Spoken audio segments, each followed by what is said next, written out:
Welcome to Sacred Realms.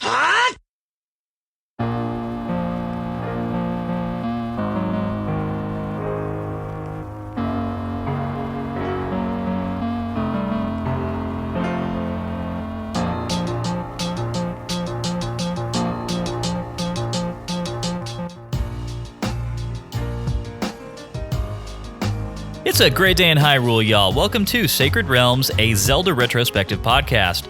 I am your host, Lyndon Willoughby. I'm joined, as always, by my co-host, Matt Willoughby. How you doing, Matt?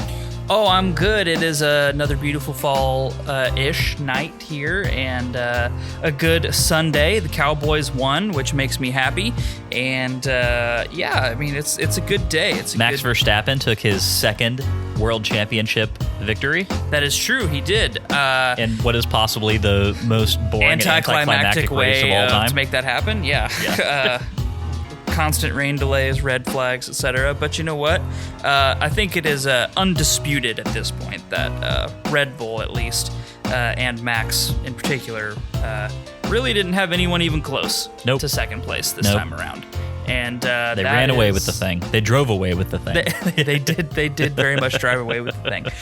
And you know, the Cowboys are somehow with a backup quarterback just running away with the NFC East right now, which you know, it's not saying much in general because the NFC East sucks. But they're winning, which means that I'm happy. So that's all that matters. So all of that contributes to a great Sunday. Girlfriend moved into a new apartment this weekend as well, so I'm tired. And I realize the closer I get to 30, the more heavy lifting that I do. Like my back decides it doesn't love that anymore. Yeah. So sore, tired, but just overall in a good mood. It was a good weekend, and we're here to do what is potentially our favorite thing, which is talk about Zelda. So, which we did play today. I mean, this whole thing we're talking about tonight, you and I played it today. Very recently. It's very fresh on the mind. About 6 hours ago. Yep. Roughly. Yep, that sounds about right.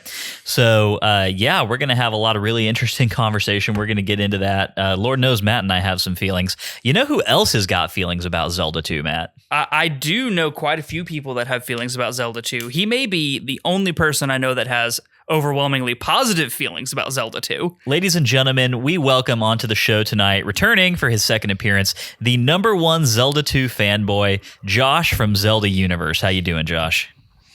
I'm doing great. Glad to be here. We are glad to have you here. I think that look, this chunk of game that we're covering in the back half of season 6, this is your time. Really is kind of what everyone has told us, and you know, I think that it only made sense for you to be our first guest on the Zelda 2 section of the show. You know, obviously because you just love the hell out of it, but also you were instrumental in the planning and the organization of our whole path through this game. Because Matt and I, we were lost in the woods very much. So yeah, very happy to have you on to talk about it. I mean, this is kind of your Zelda game, right? Yeah, I mean, it's like, I'm not the only big fan of this game, right? Like, I actually know... I'm not convinced of that. I actually know multiple other people at Zelda Universe who actually really like the game. There are dozens of you. But yes, exactly. There's dozens of us. And I think if you talk to people who actually grew up with NESs, they don't have such the same negative feelings that a lot of people who tried to pick it up later have. But yeah, like, I do very much like it. It's not my favorite in the whole series or anything, but it is high on my list, and I'm always excited to play it and talk about it. Like, I play it multiple times a year at this point. So that leads me into a question of, like, what is your favorite thing about the game? Well, hold on, because I was going to ask something similar, but I want to get as much preamble out of the way before we dive into Josh's thoughts on this game specifically, right? I was going to go with just like general thoughts. Well, but right, because I don't want to take up time about stuff we're going to talk about in the episode. No, not that. But like, are you pod-splaining to me right now? Just a little bit, but I had a flow in which I was going to do this. So Fine. may I? Whatever. Cool. You go ahead. Okay. So Josh, we definitely want to talk a little bit more about your history with this game specifically and, why it means so much to you here in just a second before we start talking about the chunk of game we played today. Before we do that, I wanted to ask you real quick, just how are things going with you? I'm sure that in your capacity with Zelda Universe, things are kind of starting to heat up a little bit. Last time we had spoken to you, I think was previous to the Nintendo Direct, where we got the Tears of the Kingdom reveal. And so obviously, yeah, I'm pretty sure it was, because I think we that feels like so long ago now. Yeah, well, because I think wasn't that we asked you like what you thought the odds were of us even like getting that? I think so. I think you're right. Yeah. And we settled on 50-50. Yeah, you're right. That's exactly what I said. Yeah. But no, stuff at Zelda Universe has absolutely picked up. We've had to kind of just we've been kind of running on fumes for a while. It's hard to keep people motivated when nothing's happening. And especially when you have a bunch of even though we're hyping ourselves up, right? It's when you think, oh, it's got to show up. It's going to be at the Game Awards and it's going to happen. And then it doesn't show up. And they're going to have a direct in January and it'll happen. And then it doesn't happen. And then the game gets delayed one random morning on Twitter. And then it's got to show up at E3, and Nintendo is a no-show at E3. And so when all of that happens, it really did just take a toll on the morale of the team. But now that we have something, I've been in so many meetings and just all kinds of planning going on to get excited about that. Mm-hmm. Just more personally, I've just been keeping busy. I spent the whole weekend or a bunch of the weekend actually with another ZU team member who came to visit, and we ran around and looked at video game stores and such. Nice. So it's been a good weekend. Good. I'm glad to hear it. Yeah. I mean, definitely as far as Tears of the Kingdom goes, it sort of feels like now the floodgates have somewhat opened a little bit. I know the Discord, our Discord has been talking a lot about that. We get the trailer and then we start getting life-sized statues of Tears of the Kingdom Link and all kinds of stuff. It's neat. It's a very exciting time. And the fact that Nintendo is actually putting marketing energy into this at this point is really fun. Yeah, it's really fun, and I think it should definitely assuage people's fears who thought maybe even though we had a firm release date given as part of the Nintendo Direct that a delay might still come. And I personally think that that's unlikely at this point. I feel like I really think the game was actually intended to come out a long time ago, and just real life situations and the pandemic and just everything that's happened has just slowed things down, and that it's probably been internally delayed multiple times already. It's almost I think May is the date. Yeah, it's almost like we've been undergoing a global phenomenon of unprecedented proportion for the last 2.5, 3-ish years, and that has a tendency to cause some issues in production schedules, supply chains, general disruption to everyday life. So, maybe if that has anything to do with it. Well, the idea of the Zelda team having 2.5 years to polish a game sounds pretty exciting. So absolutely sweet. Even if they're at 50% of their usual productivity, that's still a lot of polishing time. Yeah. So cool. Obviously, it's all very exciting stuff, and just a reminder to everybody to be checking ZU as often as you can. Make that one of your social media and online stops, because it's the material is going to be coming hard and fast as we kind of lead up to May and the release of that game. So definitely a lot to be excited about there. So now that we've kind of gotten... And one thing you might even be excited about is the possibility of a Twilight Princess manga dub that they might do on their YouTube channel at some point sometime. Uh-oh. Sorry. Uh-oh. Had to throw that little inside joke there. Dear Lord. That was... I just always remember that ever since we talked about it on the Discord that one day, Josh. I'm just it's always in the back of my mind now. I love that. I love that people want you to do that so badly that they're willing to drop comments about it on completely unrelated videos that we post on your channel. Yeah, they're even commenting on our videos, about Adventure of Link and Legend of Zelda. Can't wait for the Twilight Princess manga dub. And we're like, dude, Like, I don't know. I don't know. Zelda what you want. fans are very passionate, That is that is a good thing. That is absolutely true. Something like what did Leslie Knope say? She's glad to live in a town of passionate people. In that the one episode where they're doing the time capsule. Oh yeah. Living in a town Yeah. of people who care too much is better than living in a town of people who don't care at all. Yeah. Well, I mean, as two people who run a podcast geared towards passionate Zelda fans, this is a good thing and we love it. So Please continue to be passionate. yes, we would really appreciate that. Josh, glad to know that things are going good with you. I would love to talk just a little bit more before we get into the Sacred Realms rundown about your history with Zelda 2. I know, obviously whenever we have a new guest on, we've got that rundown that we do, which is like, hey, what have you played and what was your favorite and all that whole thing. And we did that with you last time you were on. But I feel like Zelda 2 is such a unique game in this series, and it's so rare, I have found, to find somebody who is really willing to enthusiastically go to bat for it. I mean, I feel like there's a fair amount of people out there who would say, oh yeah, I like it well enough. It's got its merits. Or I'm sure there's an equally fair amount of people who really, don't like it much at all and don't want anything to do with it. And you were very positive on it. So I would love for you to kind of give us the pitch on why you feel that Zelda 2 is a strong game and a strong Zelda game. So my history with the game is not as long as you might expect for the amount of love I have for it. I think I've said in maybe even last time I was on here, but definitely on the Discord and in multiple contexts lately, that playing or enjoying games that came out in an era before you started gaming is an acquired taste. And as much as I like these NES games now, they were an acquired taste for me. I did not have an NES. I had a Super NES first. I actually had a Super NES and then an N64 and then an NES. Gotcha. Just because I had gotten into gaming so much.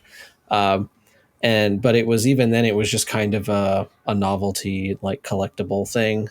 I didn't really appreciate the games so much. And I did not like Zelda 2 when I had that when I was 12. I was pretty firmly on the this is a bad Zelda game train. But it wasn't until it was 2014. I had finished every other Zelda game. And I finally sat down and was like, this is the only one I haven't finished. I gotta finish it. I played on the 3DS, which had save states, no rewind. And I was like, if I have to save state my whole way through this game, I'm at least going to make the credits roll and say that I've played them all. And that's what I did, which is part of why I advocate for other people to do the same thing. So I'm all in favor of save states and rewind, because what happened is I had to replay the game essentially over and over again. And I got good at it. And by the end of the game, I wasn't having to use save states before every single enemy anymore. And I was actually really having fun with it once I had started to learn it for real. And when I finished it, I just wanted to play it again. But at the time, I was actually going through a sort of self marathon that I never actually totally finished, where I was playing through the whole series in order. And so I didn't play it immediately again. But when I did pick it up again, where did you fall off in that whole list? I think it was like Majora's Mask. Like, I didn't get super, super far, but it was a fun thing to talk about on Twitter. But no, when I got back to it, I decided to do it without the save states, and then finished it again. And now I finish it every year over and over again. As far as like what I see in it, it's fun. Like, it's a game that took practice, and yeah, it's a challenge, but I can compare it to something more modern and say like Elden Ring is like, well, Elden Ring is difficult, but if you just practice, you get good at it, and then it's fun. and it doesn't matter if you die over and over again.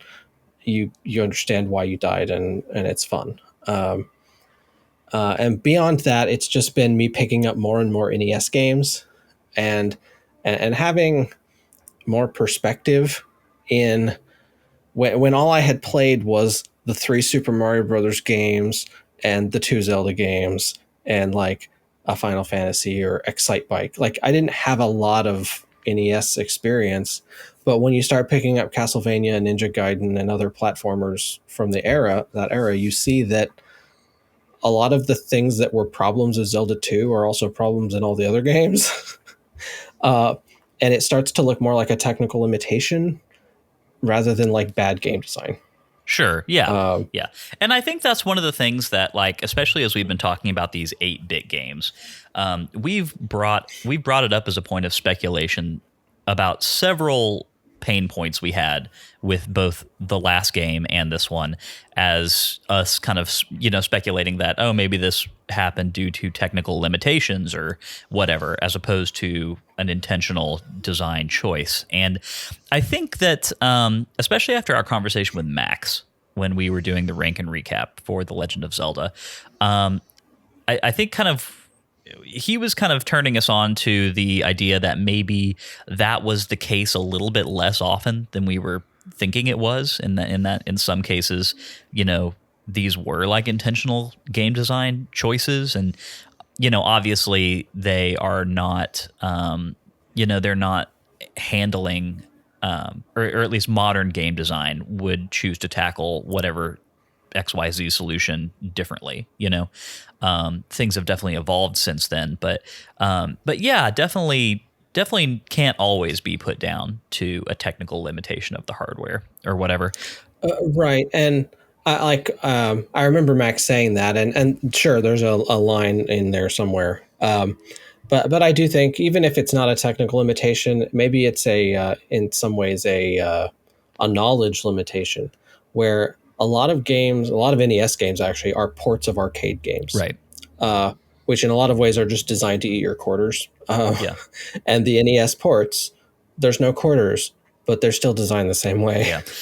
There's no saving in your shoot 'em up game, right? You have to just start over every time and hit continue. And so you have stuff like that where just the conventions had not been established yet. And there's also just a lot of experimentation and maybe not an understanding exactly of what made a game frustrating or not. Yeah. To the same extent that we know now. Yeah, I think the language of game design was still very much being written when both of these two games were being made. And I think it's interesting because, to your point about the conventions of arcade style games kind of bleeding into console gaming in these early years, this Zelda game has got a mechanic in it that no other Zelda game has, that is straight out of an arcade cabinet, and that is lives, like 3 lives and then you get a game over. That's not even something the original Legend of Zelda had. And I think, to me, that still remains to be one of the weirdest feeling things that this game has for me, in terms of like the things that I expect a Zelda game to have. Every time I see my life counter drop in this game, I always kind of like have a flash sideways to Mario, it feels weird every time. Yeah, no, I mean, I agree. The other thing that I don't think specifically really applies to Zelda 2, but we talk about arcade games, but in that era also, the late 80s, early 90s, there was kind of a bit of a side controversy over like video game rentals. And people renting a game and then finishing it, and then they don't have to buy it. Oh, gotcha. And there are some developers that did actively make games harder or otherwise do something to make it so you couldn't do that, to like discourage renting.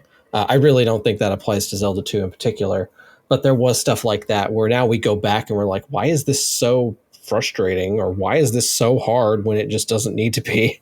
And sometimes there are business answers to those questions. Yeah, it makes me wonder if the Super Star Wars games were designed with that particular issue in mind. I mean, those. I love those games. Oh, they're amazing. You can get around all of those limitations if you just know the debug password to put it on the title screen. Oh yeah, I bet. I mean, I love those games very much too. I played them all quite a lot when I was younger, and I went back and tried to give them another go a few years ago, and they kicked my ass. They are so hard. Yep. I actually saw them at a game store today. I almost bought Super Return of the Jedi. That one was so amazing. Geez. I wish that somebody would like this. This is the last rabbit trail we're going to take before we move on. But I wish that somebody would go and do like a comic strip series of like the Star Wars trilogy as shown in the Super Star Wars games, you know, where it's like the lead up to Jabba's palace instead of like R2 and C3PO just like moseying up there. It's like it's Luke platforming. Yeah, it's like it's Chewbacca platforming through the cliffs while giant lizards shoot fireballs at him, and then he has to like then the droid in the door is like the size of the Death Star and is trying to crush you, and it's like, geez. Whew. That's a very different version of Star Wars there, but it could be an interesting one. That's all I'm saying. Yeah. So one question I had, Josh, for you is like, what is an aspect of Adventure of Link that this is a two-parter question. What is an aspect of Adventure of Link that you have seen successfully carried over into future Zelda titles? And what is an aspect of Adventure of Link that you wish would be carried over into future Zelda titles? All right. There are multiple aspects of Zelda 2 that are actually carried over, a lot more than people realize. I think I said something similar in the Discord the other day, but I kind of view Zelda and Zelda 2 almost as like two sides of like the foundation of modern Zelda. The Legend of Zelda is very focused on the exploration, the dungeon delving, finding items. But you all mentioned repeatedly, why do these bosses fall over in one hit? And Zelda 2 is the opposite of that. It is far less focused on exploration. There is still some of that and a little bit of that discovery and finding a little secret area kind of thing, but it's very combat heavy. And like the combat of Zelda 2 really carried over and inspired some of how Ocarina of Time was approached. There's actually some prototype footage that quote Zelda 3 or something like that was at one point a side scroller. And so even carrying in now where we have sword skills, which maybe that's a little bit of a spoiler for you all, but like the abilities you have now are not the only abilities in the game. You do get more mobility and better combat stuff, both for your sword and for magic. But this is the first Zelda game with towns. It's the first Zelda game with magic other than like the magic wand. It is the first Zelda game with sword skills. And we see those things repeated and repeated now. The idea that Link can do something other than just his repeated combo swing, where like Twilight Princess took it to a whole nother level and gave you like input commands you had to do. The Wind Waker has a parry system, like kind of Breath of the Wild has that kind of parry system and quick time dodge. And so this is the beginning of that. And so you do see a lot of this stuff carried over more than people realize. There's also an item we're going to talk about today that was like the first appearance of this item, and now it's a staple of the series. As far as something that I want to see, that we may end up talking about some more later, I grew up in the 90s era video games, and I love these overworlds. They are one of my favorite things about RPGs of that era. Developers built like entire continents and planets worth, and then would like give you an airship where you can fly around the whole thing and like see a whole planet. And you don't really get that nowadays. They build something really big and beautiful like Breath of the Wild where you see everything at scale, at the same scale. But because of that scale, you don't really get like a whole planet most of the time. Like there's things like No Man's Sky, right? That just thrive off of procedurally generating stuff like that. But you get a lot more. Oh, what's the word? You get like a finely crafted little world most of the time, which is really great. And a lot of this is just nostalgia for me. I'm actually shocked that indie developers have not started doing this more yet, and just kind of bringing it back a little more. Yeah. There's a few. But like indie developers tend to kind of go through the eras. You can kind of tell which games they grew up with a lot of times because they start remaking the games from their childhood. Mm-hmm. But I love these scaled down overworlds. But I grew up playing so many games that had them. Yeah, and I for think me, it's just a big nostalgia thing. I know that we got into this a little bit on the Discord last week, and we had some back and forth. Mm-hmm. We had some back and forth about this kind of like this method of having an overworld that is much more kind of zoomed out and a lot less interactive on a moment to moment basis than a traditional Zelda top-down overworld is, or any Zelda overworld, really. And I think to me, this is the thing that I'm still just not like jazzed about with this game. I understand. I was surprised when you said you had never played a game with one before. Yeah, I mean, like other than Pokemon, right? Which is what we kept saying last week. But even Pokemon is different. You kept saying that, and I was like, what do they mean by that? What is that? Because to me, that's not the same thing. Well, so I think where Matt's getting the Pokemon connection a lot is in the way that, like, as you're navigating through certain types of terrain, you have randomized encounters that transition you to like a battle situation. Right. But even Pokemon is much more like, there's no zoom out in Pokemon, really. Like in Zelda 2, there are two levels of interaction with the game. There's the combat enabled side scrolling areas and also towns. And then anytime you're not in one of those, you get zoomed out into this like eagle's eye view of Hyrule, in which like your little Link sprite, and you're either getting into a random field encounter, or you have a limited set of options that you can do. Like with the hammer, you can choose to break a rock or whatever. But I think to me, like, I'm not saying that this is a game design decision that I dislike. I like on paper, I think that I can see a world in which a game that I really enjoy does do this kind of thing. It's just for me. I mean, Max said it best in the rank and recap episode for The Legend of Zelda, where he considered Hyrule to be the best character of that game, and and that kind of opened up this kind of line of discussion about how Hyrule really is a character of its own throughout the entire series, and I think that's very true.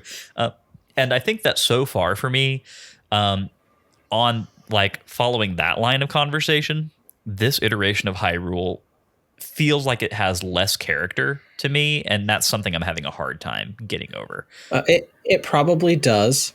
It probably has more than you realize so far, but it probably does have less than you're expecting. That's fair. We're still early days on this game, so there is time. Right. And I will say that there is something that I did find in our play session this week that actually I was pretty jazzed about, and we'll get into that later. But that did take place in the overworld area, and so I'm not saying that I think it's an irredeemable function, and it's entirely possible that I might come around on it a little bit. But for right now, I'm having a kind of a hard time getting past it. Max might be able to. Maybe Max has some actual quotes to back me up or completely refute me on this. But after we talked about it, I started doing a little bit of research to see if by chance I could find some kind of reasoning for this. Of like, why did they make a change? Like, aside from that, I believe the two games more or less have completely different teams. Right.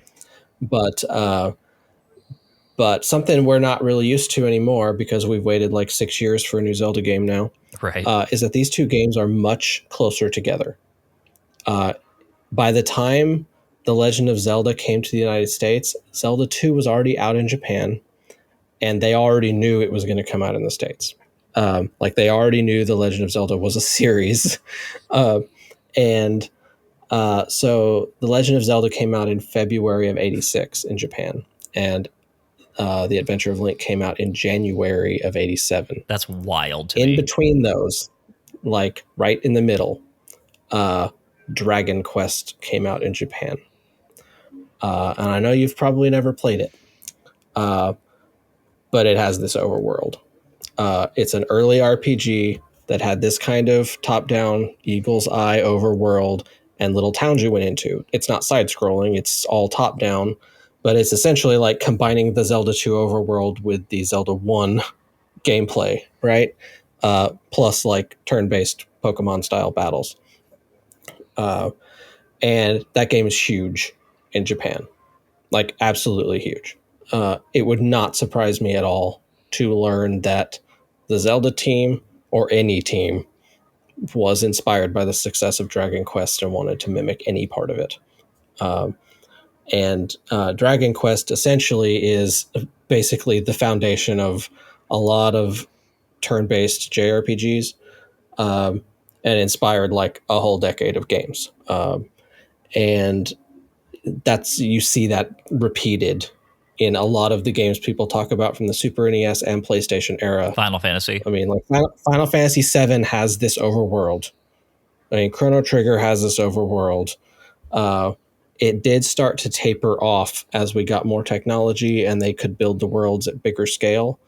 But even into the GameCube era, there were still prominent RPGs using this. Well, those are all... They just made them 3D. Yeah. Those are all incredibly classic, incredibly beloved games that Matt and I have no experience with. So, yeah, it's less than zero. Yeah. So... and that's where it surprised me when you said you'd not played any game like this. And then I thought about how you said, well, you really started with like Ocarina of Time in the N64. And I was like, oh, well, that really makes sense then, because I can't think of an N64 game that has this. Yeah. I can't think of a single one. Yep. I think those are all good points, and yeah, it's definitely an interesting topic to really kind of get into and hash out. It's one that I want to continue evolving as we kind of make our way through the remainder of the season, because I know that we're planning on having you on for another episode before the rank and recap for Zelda 2. So we'll definitely catch up on all of these points later on as we've kind of gotten further in, and we'll see where our opinions have kind of landed with them. Real quick, let's go ahead and get the housekeeping out of the way, because I want to get into our conversation about this chunk of the game this week, because I really do think that there's quite a lot to talk about. I think even much more to talk about in this chunk of game than there was at the equivalent point for The Legend of Zelda.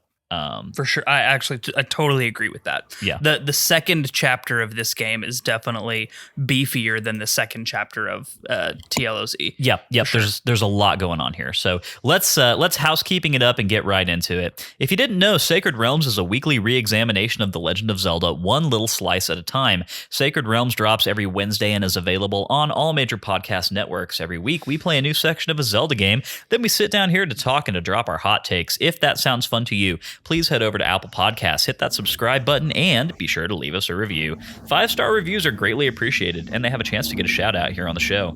If you want more Sacred Realms in your life, you can head over to patreon.com/sacredrealmspod to get access to our Discord channel, which we have mentioned many times so far this episode, and will continue to do.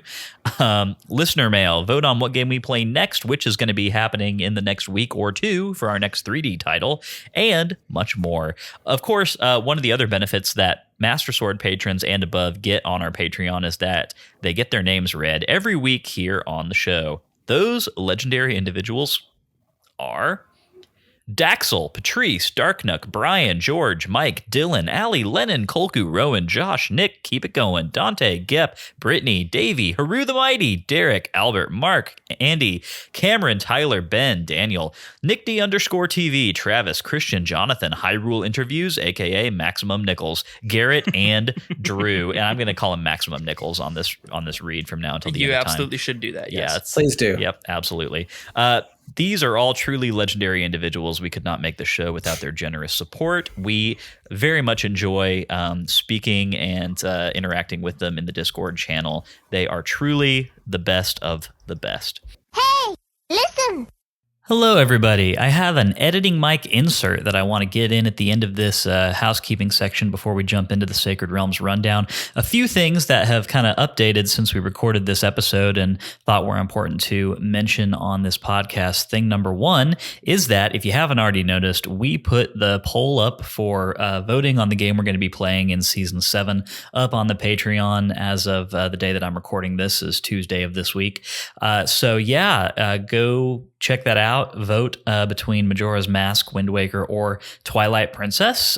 We were posting this one a little bit earlier in the season than normal because if either Twilight Princess or Wind Waker wins, which it seems like one of those is probably going to, then that means Matt and I have to leave ourselves some time to procure an extra Nintendo Wii U console. So that's going to be great. Anyhow, head over to the Patreon and go vote in that poll. We're probably going to leave it up for another 2 or 3 weeks. Thing number 2, trading cards. All of the Breath of the Wild cards finally arrived 2 weeks ago. They're packaged up. They're in envelopes. My plan is to take them to the post office before the end of the day. So they should all be going out very, very soon. Apologies for the delay on those. Season 6 card designs are going to be dropping in the Patreon and the Discord pretty soon as well. So look out for that. Also, there are a few patrons who we do not have addresses for. We've tried reaching out several times and haven't been able to get a hold of y'all. So anywho, if you are a Big Goron Sword patron and you have not received any trading cards in a while, and you're listening to this, maybe hit us up and we'll get that address issue sorted out because we want to make sure that y'all are getting the stuff that you are pledging for. One last thing, we do have a listener mail today that came in at the last minute. This comes from West3DP, our loyal listener and member of our Discord channel and Patreon. West says that he would like to give a quick shout out to his younger brother. He says, "We played through Breath of the Wild together before I even had my own Switch. And 2 days after this comes out, he is embarking on his next big adventure, marriage. Congratulations to Ryan and his fiancée Zaria. Not saying he's marrying her because her name is close to Zelda, but I'm also not saying that's not why. May your hearts be full." He's getting married this coming Friday on the 14th. So yeah, I think we're gonna get this out just in time for your brother to listen to your shout out in this episode, West. Super cool thing to do. Always appreciate getting those. Yeah, congratulations to the bride and groom. Wish you a lifetime of happiness. Also, this whole kind of shout out thing that Wes did kicked off a conversation between Matt and myself in which we were trying to figure out whether it would be fun to establish like a process or a benefit or something around doing shout outs, either personal or commercial, within the podcast episodes. We're going to be having that discussion a little bit over the next few weeks because we think it would be a fun thing to do, but also our episodes are pretty routinely 2 hours these days, so I don't know. We would just be adding like a little extra length to them with something like that, but definitely not against it and something that might totally happen, so stay tuned for that. But regardless, that has been your editing mic for this episode, and now we return to your regularly scheduled Sacred Realms rundown. But without further ado, let's talk about what we played this week. We do that every week in the Sacred Realms Rundown, which is a 6-part analysis of what we played this week and the feelings that it made us feel. Today, we are covering The Adventure of Link Chapter 2, which contains Madoro Palace and Death Mountain. Part 1 is, as always, the plot recap, this week read by Matt. Take it away, Matt. As we set out from the Madoro Palace, we decide to do a little exploring around the greater area of Hyrule. Along the coast in the northern section, we find a heart container that expands our life capacity, and in the town of Rauru, we are introduced to a wise man who teaches us a magic spell to raise our defensive capacity and reduce the damage that enemies do to us. In the furthest northwest point of the map, we enter the town of Aruto and talk to the folks there. One person tells us that a mischievous Goira has stolen the beloved town heirloom and absconded to the Tentari Desert. Heading back east and further north, we come to a cave in the desert and find the troublesome fiend within. After swiftly kicking its furry butt, we take the trophy back to the people of Ruto. The town elder there rewards us with a new spell that will increase our jump to insane heights. We set off on the road south, towards the swamps of Morug. Did I say that right? Morug? Does that sound right, Josh? I don't remember. We're going to go with it. That is Why now not? the official Sacred Realms pronunciation. And you can tell us how wrong we are in our phonetics channel of Discord. We have that. We do. We set off on the road south towards the swamps of Morug and Death Mountain. In the cave that connects the northern Hyrule to southern Hyrule, we get good use out of our newfound hops to traverse the space into the southern reaches of Hyrule. As soon as we exit the cave, we are knee-deep in the swamp water and the accompanying unpleasant collection of foes.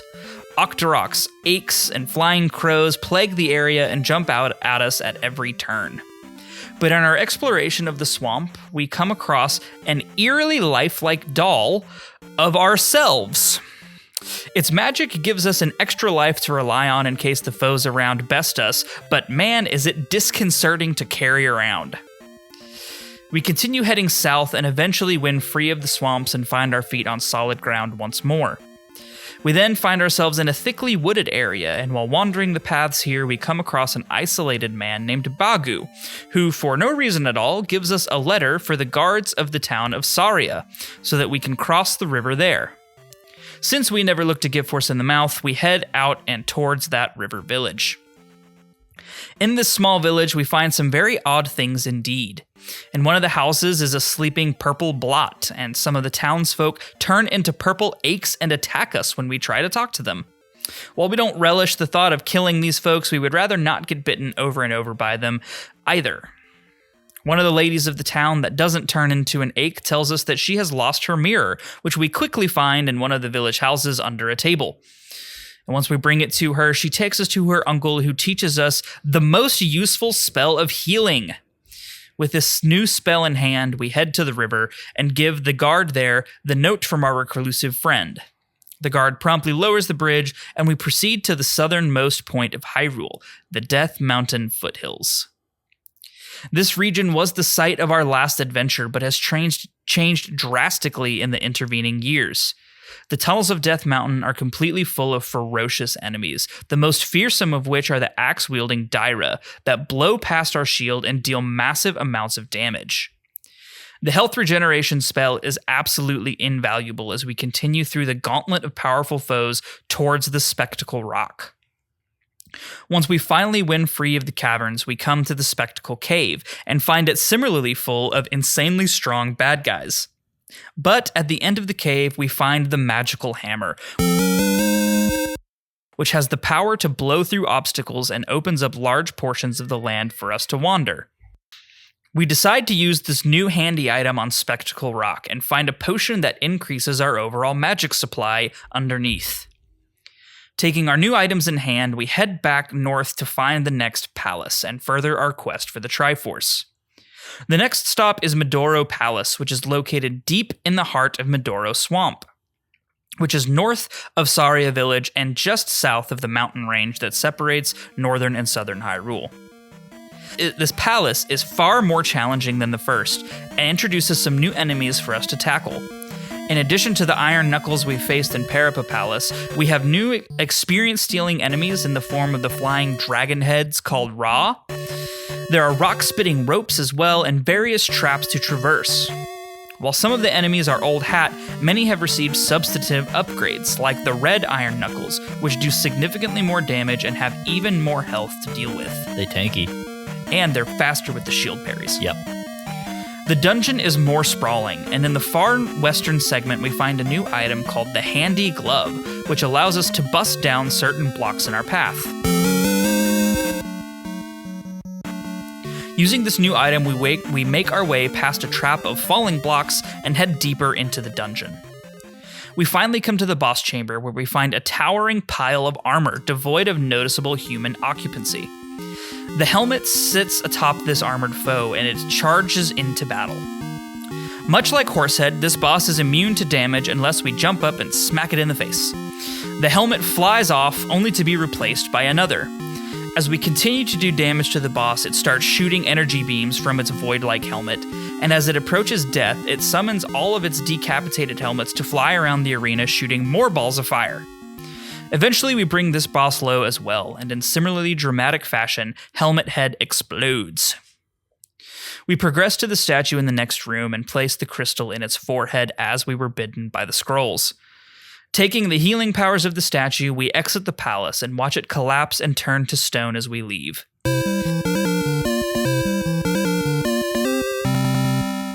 The whole of Hyrule is in front of us, and with more magic added to our arsenal and the hammer to open up new paths of exploration, we set off to continue our journey towards the Triforce. This has been the plot recap as read by Matt. Let's get into part 2, which is our takes, where we talk about this section of the game and how it made us feel. I do want to make a disclaimer real quick before we get into this. And Josh, you may have picked up on this a little bit as you listened to the order in which Matt read the plot recap. So as everyone knows from our last episode, we were provided with a handy list of tips and tricks for success in this game, written by our guest of the evening, Josh, and it had a lot of very useful information on there that has made Matt's and my playthrough of this game much easier than it otherwise would have been for us. One of the tips that you included in there was the suggestion that we actually tackle Maduro Palace before going to Death Mountain. And I just want to say up front that Matt and I actually chose to do this 2 different ways, just so that we could kind of compare and contrast in this episode. Matt went to, yeah, exactly. It was intentional. Yeah. Matt went to Death Mountain first and then did Maduro Palace, and I did the inverse of that. I did the Palace first and then went to Death Mountain. And I feel like we actually had decently different experiences with those 2 things for having done that. So that's something that I definitely want to get into. Before we go down that rabbit hole too far, Josh, I want to open up the floor to you. You specifically requested to come on this episode. And I would love to know what about this section of the game is interesting. Like, obviously, I think it's interesting for a variety of reasons, but I want to hear in your words why this is interesting enough to have been the episode that you primarily wanted to be on and talk about. All right. So a little bit of a slight disclaimer here, right? So when I put the schedule together originally, we had the Maduro last week's episode, right? So initially I intended for Death Mountain and the next dungeon to be together, because it kind of goes together in a way that we're not going to get into much. I'm sure we'll talk about it a tiny bit. But Death Mountain was the big reason why I wanted to be on this one, because it's where a lot of people quit the game. Like, a lot of people quit the game, which is part of why I also suggested doing the dungeon first. And in my guides, my tips, I mentioned that a lot of guides suggest that you do Death Mountain first. And that's because you get the hammer, which opens up another section you haven't gone to yet, and lets you get something helpful, which then makes the game a little bit more manageable. Which would be you just have to force your... That's the downward thrust sword attack, right? Yes. So Gotcha. yes, so in the next town you learn the down thrust, which you may recognize from Super Smash Brothers, because Link's moveset is very much inspired by Zelda 2. Side scrolling. Yeah, so having the down thrust lets you just jump over enemies and basically play like Mario a little bit more. All right, it gives you a little more maneuverability. The trouble is that Death Mountain is just awful. Can confirm. I mean, if you have a map at least that like is going to help you, you at least know which doors to go in, right? But without that, especially, but even with it, there are so many difficult enemies that I think that sending someone who's just started the game, managed their way through Parappa Palace, and then went in the dark cave and fought gorillas for like maybe the first time, and then went through the swamp.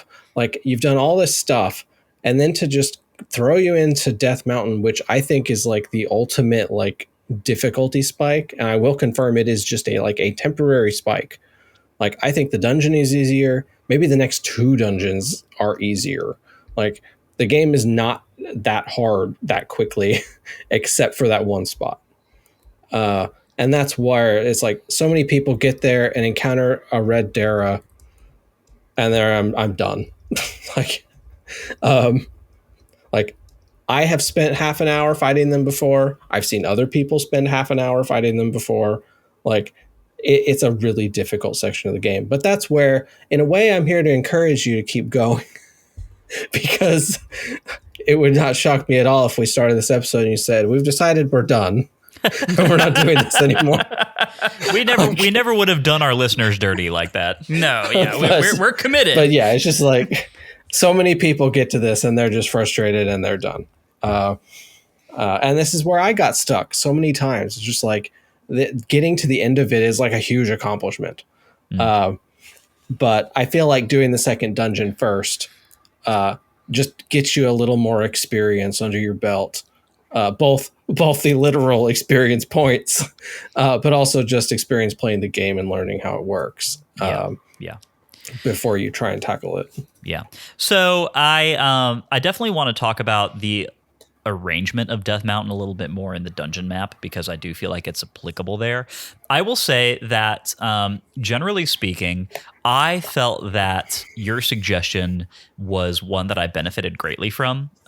Doing Maduro Palace and then doing Death Mountain really helped me out a lot. Obviously, I was able to grind a lot of XP in Maduro Palace, and so my life and magic and all that was significantly upgraded. I had also gotten the life restoration spell before I went to Death Mountain, which Matt did not do.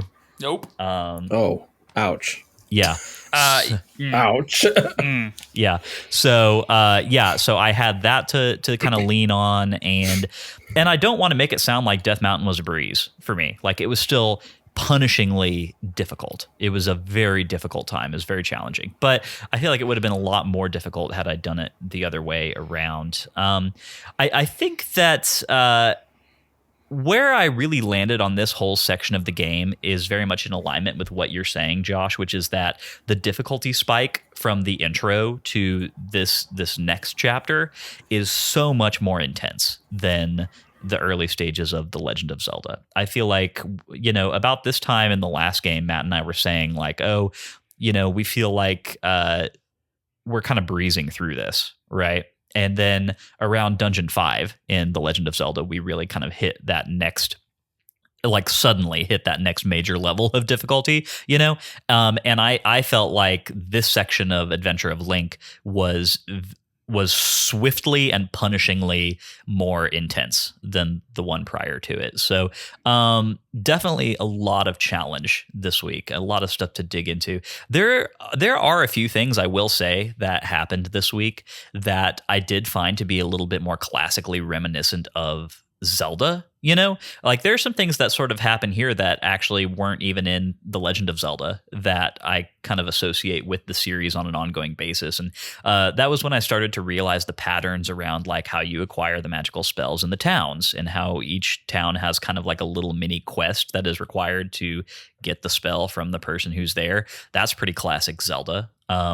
I have some things about the dungeon layout specifically that we'll talk about more when we get there. But there were a few things that were happening here that did start to feel a little bit more familiar to me. And that was nice. I was finding a few more secrets in the overworld this week, which, that was also pretty kind of warm comfort blanket Zelda feelings. Yeah, that was really fun. I enjoyed stumbling across the doll and it was actually like magic containers. I went into the cave and got the magic container. I got the water of life, which I gather you use it to get another spell. It's not something that actually helps you intrinsically, but I was able to find some things just by entering some caves after I beat my head against the Death Mountain wall to get the hammer. And I think overall the outside of Death Mountain, I really enjoyed this section of Adventure of Link more than this synonymous section of Legend of Zelda. I think this section of Legend of Zelda felt kind of like a retread of Chapter 1, whereas this Chapter 2 of Adventure of Link was drastically different in almost every conceivable way. Mm-hmm. And I enjoyed that. I will say, I will never, if anyone ever asks me, if you play Zelda 2, what is one thing you would do differently? Do not go to Death Mountain under any circumstances unless you have the healing spell. Just don't do it. There is no reason to. I spent more time, like, I died twice, so I was on my last life, including I used the doll life that I got, and I spent the last like 3 caverns where you have to fight like between 2 and 4 Dairas in each cavern with 1 shot of health. Like I had one, like anything would one shot me, even a red blot would one shot me. And so like I was and I didn't want to game over because I didn't want to have to retread through all of those with all of those enemies again.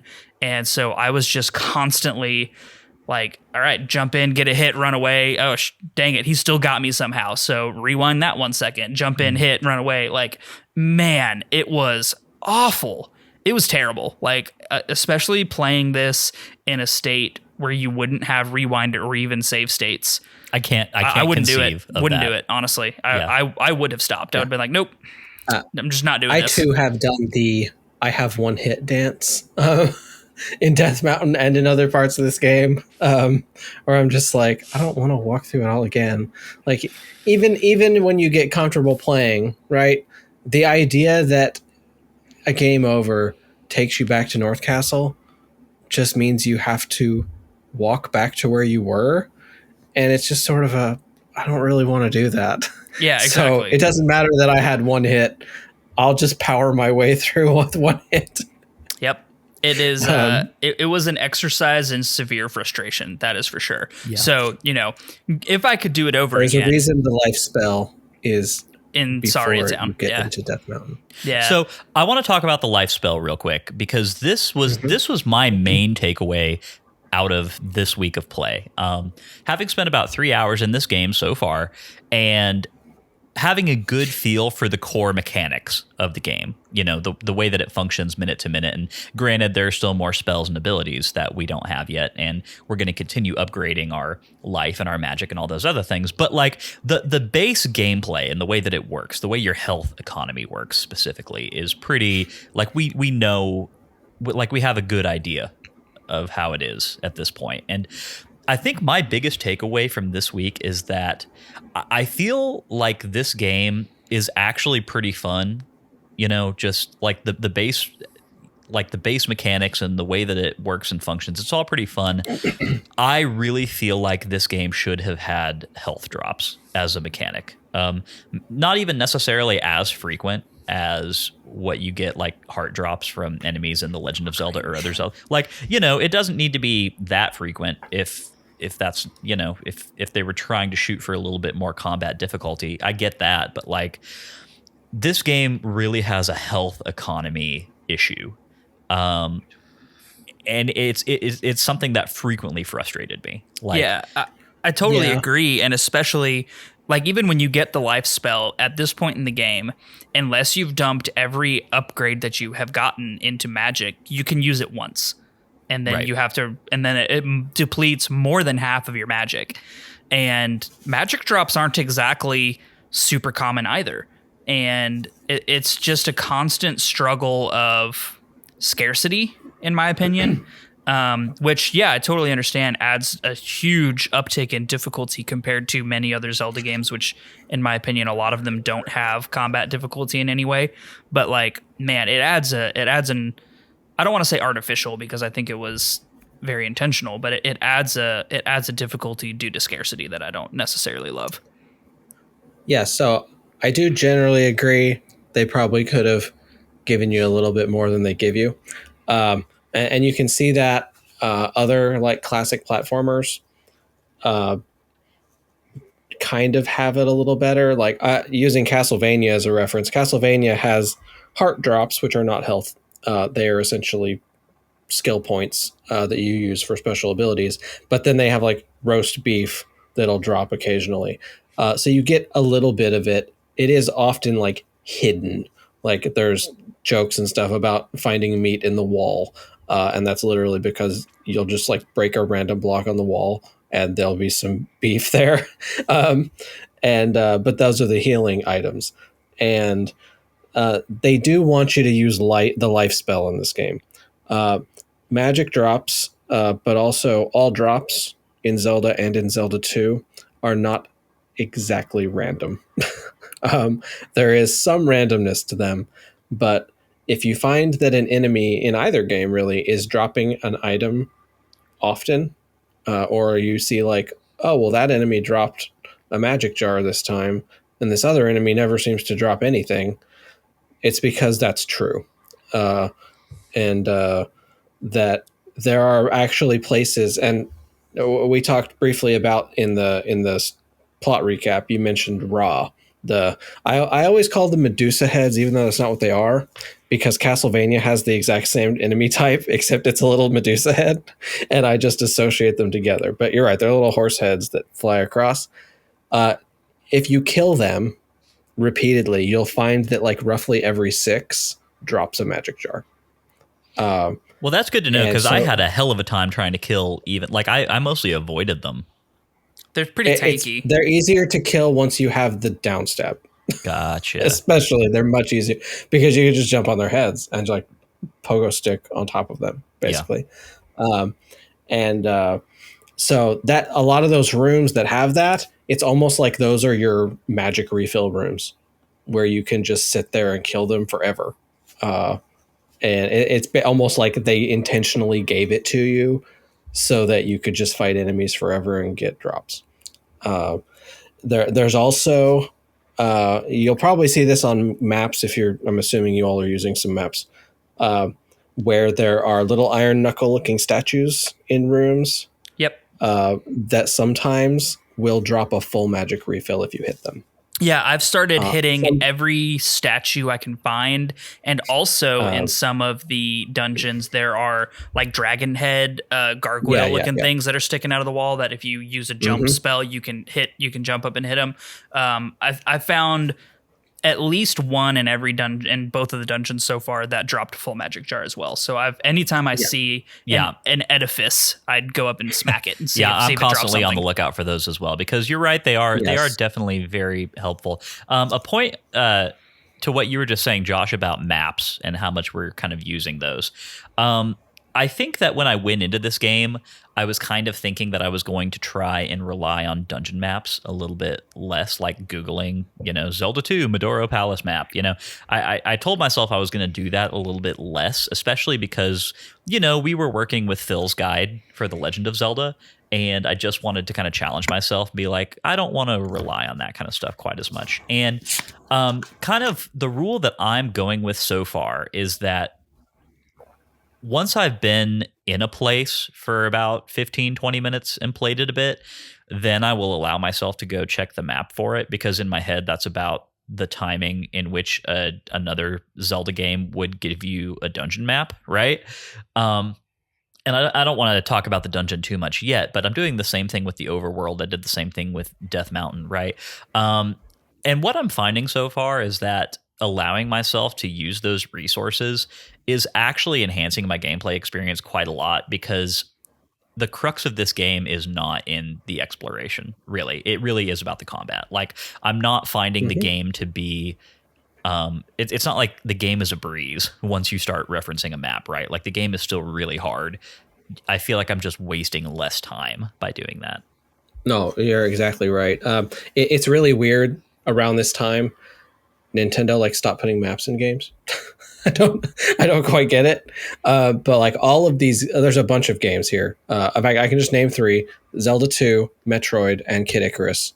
All 3 of them would benefit greatly if you had a map of any kind, a map that, filled in as you went, anything. But they gave you a map in The Legend of Zelda, and then they took it away, and you get nothing. I was even thinking that the little dot on the overworld that you get in Legend of Zelda would even be more helpful, right? Like, at least you had kind of a relative knowledge of where you were on the map in general, right? Like, oh, I can see my dot is over in the, far southwest corner. So, and I think I need to be over in the, north. So if I go these many squares over and start going up, I can kind of maneuver my way over there. But yeah, you don't even have a relative idea of where you are, or like how big Hyrule is, or how big the dungeon you're in is. Exactly. Yeah. It's just, yeah. And I'm sure we'll talk about that more, but We will. Yeah. And speaking of maps, I did want to mention a quick lore thing real quick that I thought was really cool. And this is what I was alluding to earlier when I said there was a neat little bit about Death Mountain that I wanted to talk about. From a lore standpoint this week, we have a really cool connection to The Legend of Zelda that I thought was just neat. I wasn't expecting it. When I realized what it was, I was like, oh my gosh, that's really cool. So going back to discussions that we've had around the fact that The Legend of Zelda takes place in the foothills of Death Mountain, right? So this week, while playing in the Death Mountain section of the game, once you get down to the south area where you actually get the hammer and the magic container, I noticed on the map that I was referencing that it was labeled as Spectacle Rock. And I was like, oh, okay, well, that's interesting. There was a Spectacle Rock in The Legend of Zelda. And then I looked at that topography a little bit more closely. That southernmost area of Death Mountain is just a scaled down version of the Zelda 1 overworld map. The lakes are in the same place, the forests are in the same place, Spectacle Rock is in the same place, the graveyard is in the same place, and the ocean is off to the far east, like in The Legend of Zelda. It's really cool, and definitely I thought a very, very interesting canonical tie to the game that immediately preceded this one. It's the kind of thing that Zelda lore nerds, I think, would go really crazy for, and I'm sure it's common knowledge, but I discovered it in game, like as I was playing, and it was just such a cool moment. And I think the natural extension of this is that unless somebody feels like there's a really good reason that this isn't the case, I feel like you get the hammer from the cleared out Death Mountain dungeon from the end of The Legend of Zelda. It's kind of in the same place. It's in the same rock. No, it's in the same rock. Yeah. I took notes and did extra research on this, because I knew this was the time to bring this up because it had been brought up before. So I'm glad you noticed it without me having to say, did you figure it out? Yeah, I didn't notice it. Lyndon comes over and he goes, look at this section of the map and tell me if it looks like anything to you. And I was like, no, not really. And he was like, dude, it's the Legend of Zelda overworld map. And I was like, and as soon as he said it, I started piecing it together. And what really did it for me was the shape of the lake that's there, which is the main lake. And as soon as I made the connection of that was that same lake, everything else just immediately fell into place. And I was like, oh my gosh, that is so cool. So yeah, that was a really, really awesome piece of continuity that they kept. Yeah. And man, I loved that. So I did the math on this. I was looking at it the other day. And this gives you a sense of scale, because we talk about how this overworld is everything is scaled down to make Hyrule bigger, and it's consistent with this scale, and it gives you an idea of the size of the world they were trying to build, even though it's all just the lore, right? But it is about 1/75th of the size of it is. It is. They have scaled down. I think I've got this right. Each tile in The Legend of Zelda, every tree or rock or whatever, added up is 117 tiles by 238 tiles. They have scaled it down to 13 by 23. Wow. I'm glad you did the math, because I never would have done that. But that's insane. That actually may make this map just scale-wise one of the largest outside of Breath of the Wild, if I'm not mistaken. That's a huge map. There's actually things about this that really make me. There's things about that we would get to later that I think you'll even say, I was like, wow, this really reminds me of Breath of the Wild. Things that I saw immediately in Breath of the Wild, I was like, wow, that really reminds me of Zelda 2. And there's still more things that I really hope they kind of revisit that Breath of the Wild doesn't. And I'm like, now that we've built Hyrule at this big scale, I wonder if they could bring this back. And I'd really like to see that. I wonder if they could bring this back. Yeah, and I definitely agree with that. I think that the tone and feel of what they're going for in this game, knowing that we now have the technology to make it possible in a more immersive way, I would love to see carried forward. Not to steal the spotlight on the question that Matt asked Josh earlier in the episode, but I do think that just generally speaking, there are things that happen in this game that I think there is room in modern Zelda for. I don't think that experience and the point system is necessarily something that should never be revisited. Yeah, it's actually one of the talking about, or I guess continuing the conversation from last episode, where the experience point system for me is still continuing to be a very rewarding mechanic that I'm enjoying quite a lot. Like, I found myself watching my experience point counter and like it thinking in my head, like, okay, do I want to bank these to invest in magic or attack power or health, or like how am I wanting to level up my Link, given the challenges that I'm facing now and what I believe I will be facing in the near future. And having that tied to an intrinsic reward versus a what item am I getting in the next dungeon, I think is really, I'm really, really enjoying that specifically as part of this game. It's really very similar to a modern game design system. It has bigger numbers than we're used to, right? A lot of games use leveling up, and like just to stick with Nintendo, I can say like Fire Emblem. When you level up in Fire Emblem, you've got like a list of stats, your HP, your strength, your magic, your whatever, right? And you just get like +2 HP and +1 strength and whatever. And it's just, there's some randomness to that, but it's just, you get a level up and you just get some stats, and that's what you get.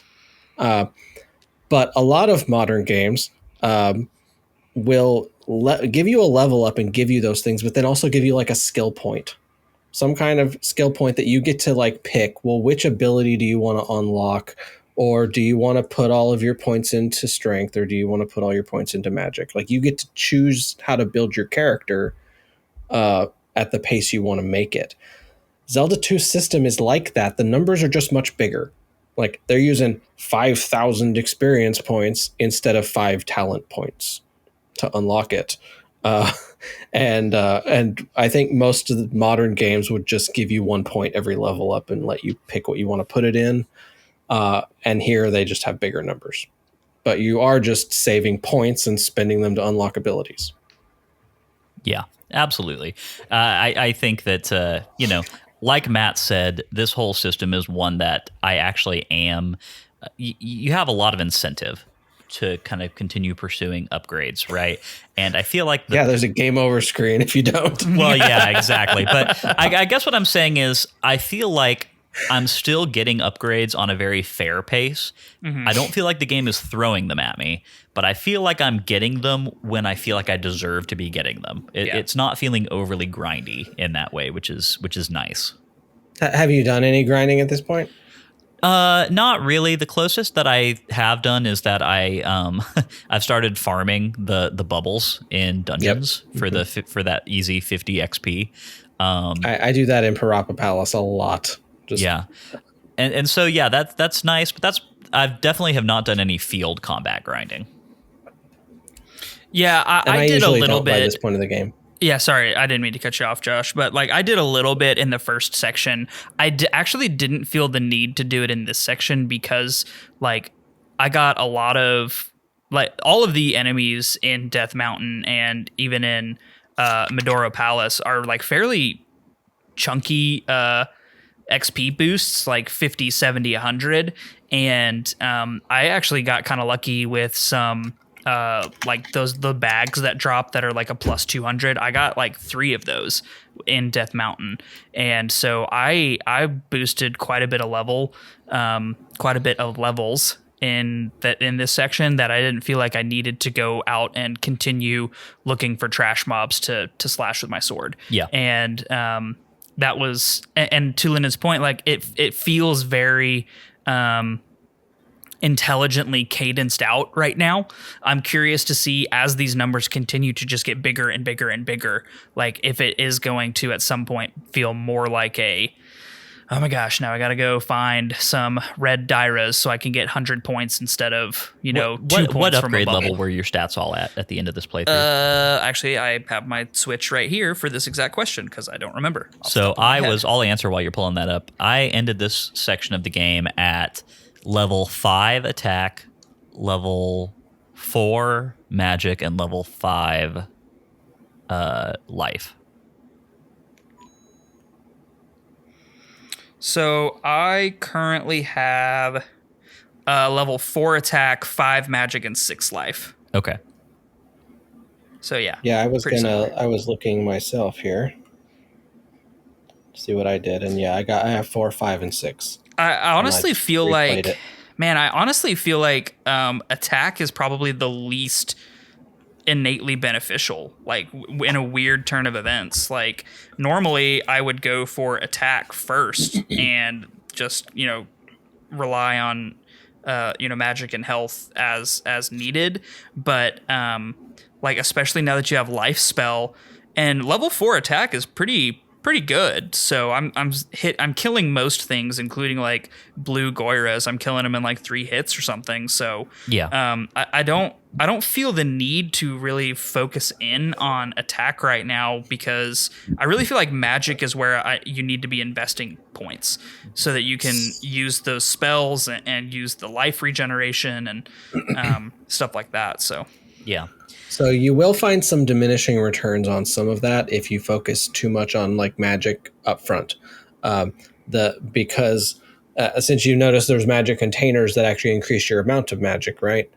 yep. The magic level ups decrease the amount of magic you spend on spells, but at a certain point it stops. So you'll notice that it's basically on a curve, right? That the first spells you get, their price will go down faster at the beginning, but then you'll notice that it just doesn't go down anymore. But the newer spells you get, their prices will go down. But essentially, the first spells will always be the cheapest, and the last spells will always be the most expensive. Most people that actually like play the game a lot, like invoking speedrunners in this kind of we're playing for the first time conversation is not super helpful. But attack is generally the favored skill to level up. Interesting. Just because it does make, like, in particular, once you've learned when you need to use spells and when you don't, and you're good enough at the game to not get hit all the time, being able to kill things faster is just the most useful thing. Yeah. And it's like eventually you need to do all of it. It's just like, what do you prioritize up front? And being able to plow through the enemies in Death Mountain is more useful. Yeah. So before we move on to the dungeon map, I want to go around the table real quick, and I'm going to start with you, Josh. Is there anything just kind of generally that you want to bring up as a discussion point around this section of the game that is not directly... Yes, actually, now that you've just mentioned it, I was going to mention it because it was mentioned in the plot recap, and then we didn't talk about it. And that's Bagu and the bot in the town that came up. So, Matt, did you actually just find Bagu randomly? Yeah, I did. Yeah. And you can do that because he's just chilling out in the forest in a square, right? Yep. But that is a side quest. Like, the intended route is you go to Saria Town, you get to the bridge, and the riverman says, I can't let you cross unless Bagu says so. And you're like, well, what's a Bagu? What you're supposed to do is that little bot in the town is asleep. But if you talk to him over and over and over and over again, he eventually wakes up and will tell you where Bagu is. And then you go talk to Bagu and he gives you the note and you bring it to the riverman. Likewise, this is one of the only times in the game where you'll find that you need to interact with an inanimate object in a weird way to get the mirror, which is part of why I put it in the tips and told you where the mirror was. Because there's nothing like this anywhere in the game. Yeah. Right.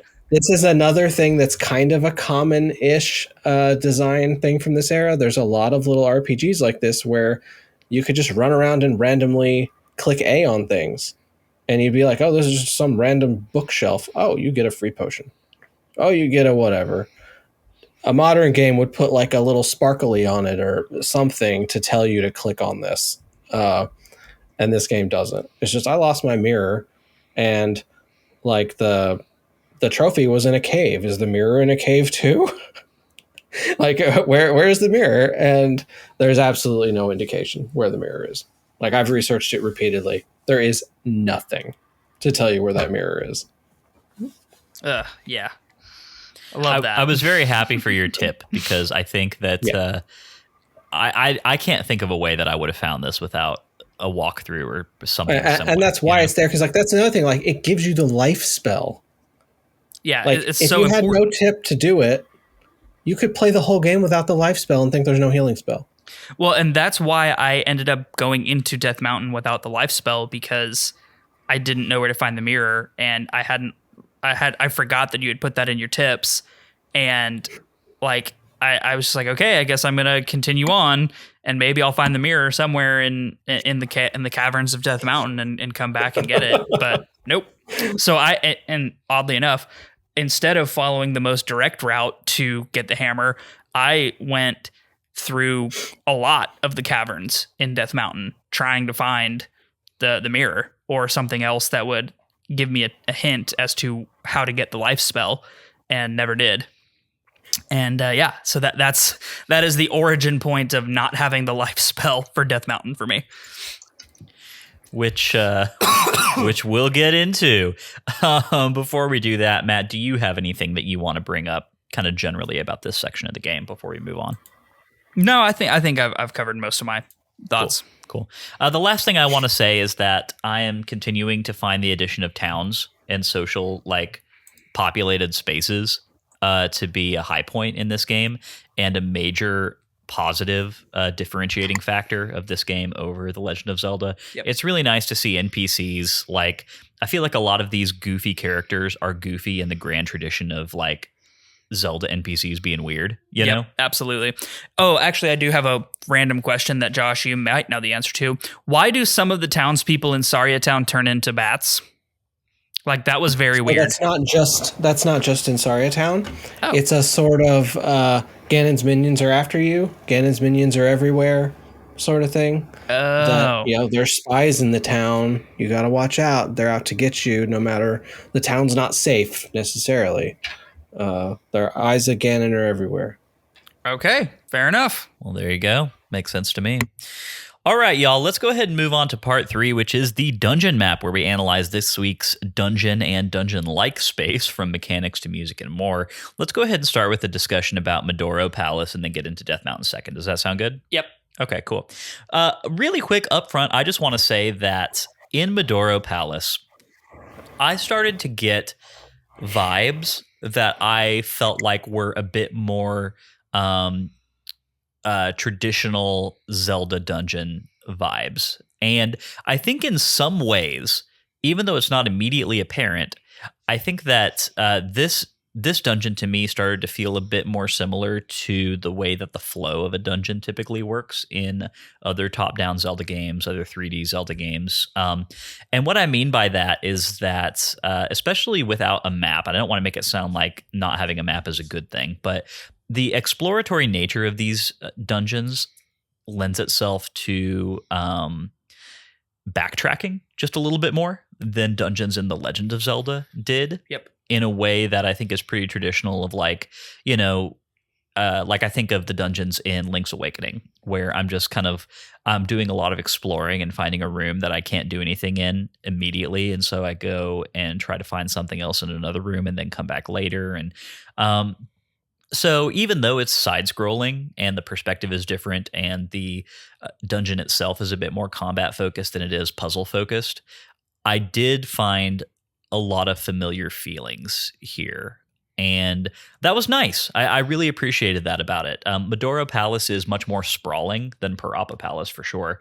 And I highly recommend consulting a map, at least after having played it for 20 or 30 minutes, which is, again, what I did. I think that that's a really fun balance to try and strike as you're kind of going into this, especially if you're playing it for the first time and you have a lot of experience with the Zelda series.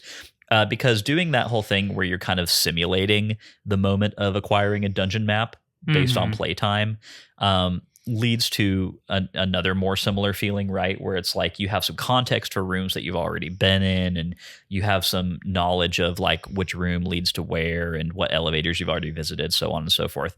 So that was really fun. I enjoyed that a lot. From a combat perspective, this dungeon is much more difficult than Parappa Palace. There's a lot of very beefy enemies in here. Lots of iron knuckles. The red iron knuckles are challenging. Rough. Yeah. And I tried to do the thing that you had that our Discord channel had told us, which is the jump slash on Iron Knuckles. I couldn't get it down. I couldn't get it. It takes some practice. I'm getting better at it.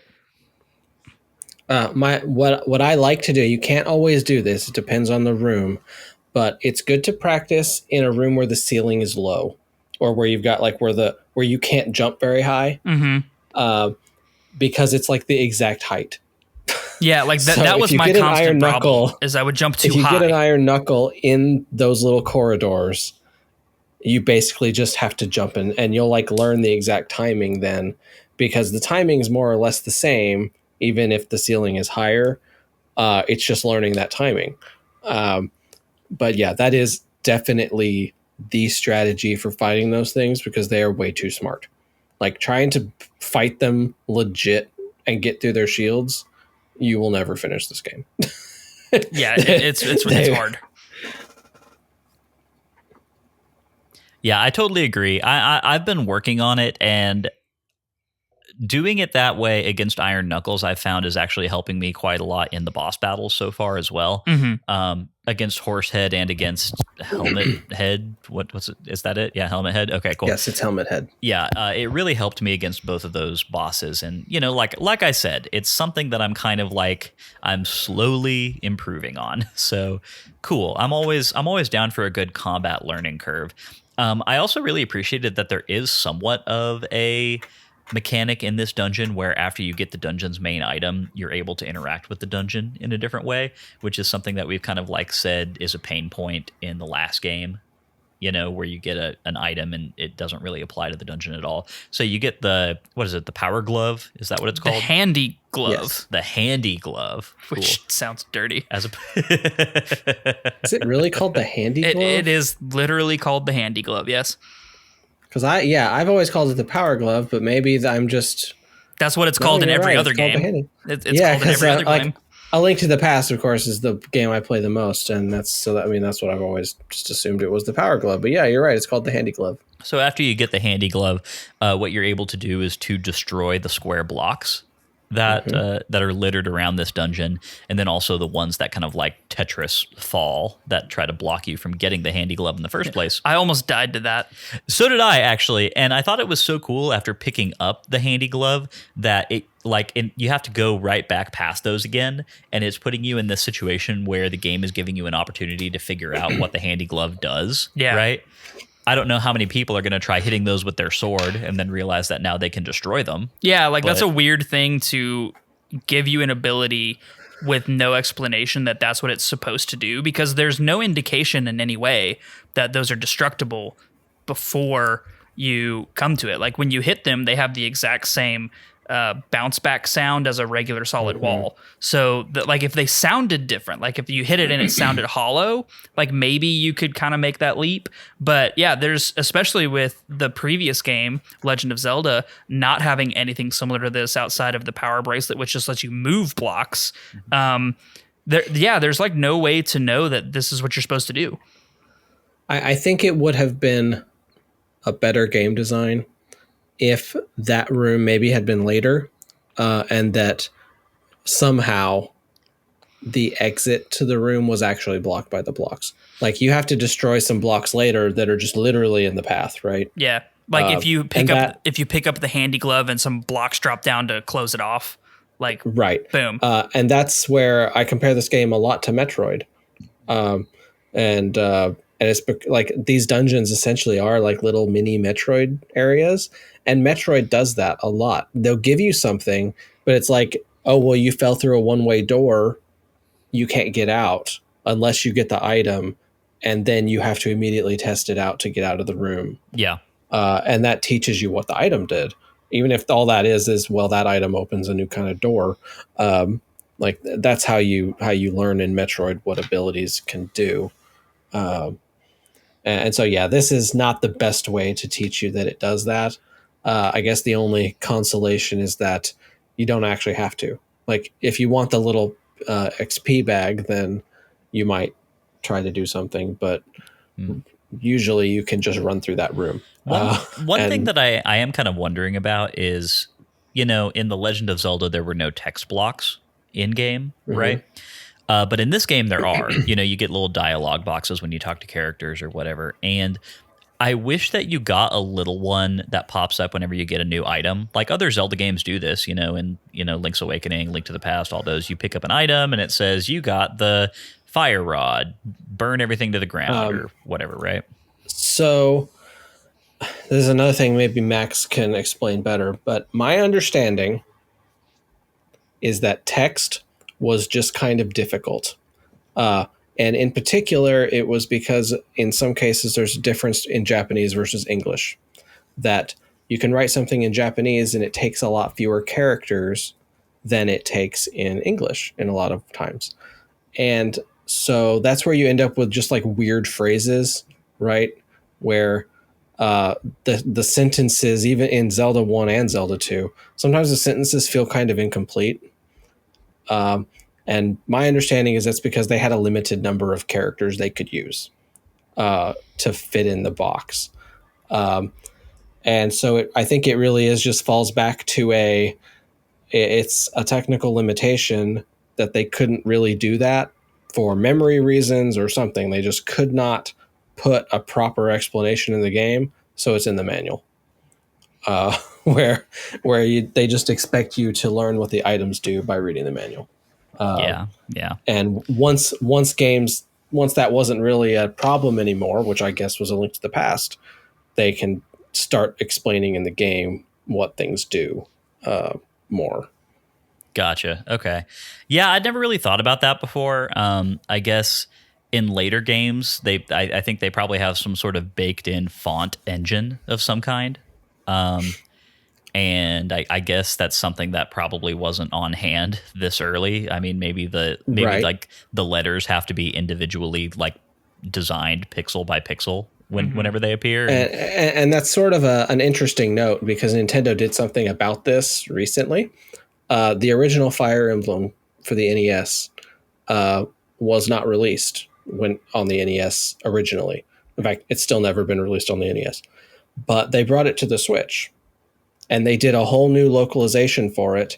And they did exactly what you're saying. Like they eliminated any of the text limitations and gave it a proper translation where you could scroll through as much text as you needed and play it properly and get the story. But they did that 35 years later. Right. Matt, how did you feel about Maduro Palace? Yeah, I liked Maduro Palace, honestly. I think going to it after Death Mountain made it seem not as difficult, just because I don't think anything can ever be as difficult as Death Mountain without a health potion or without a health spell. So like it was kind of refreshing to, number one, have an ability that allowed me to have more survivability, right? I wasn't in danger of even dying in this dungeon, in this palace, because of the health spell. I kind of got into a good rhythm of knowing how much magic it was going to take to heal myself, and so I was able to kind of use that wisely. I heavily relied on the shield spell as well. Like anytime I would see an iron knuckle, just boom, activate shield spell. Because at this point, it's fairly cheap-ish. To activate the shield spell, so that was really helpful.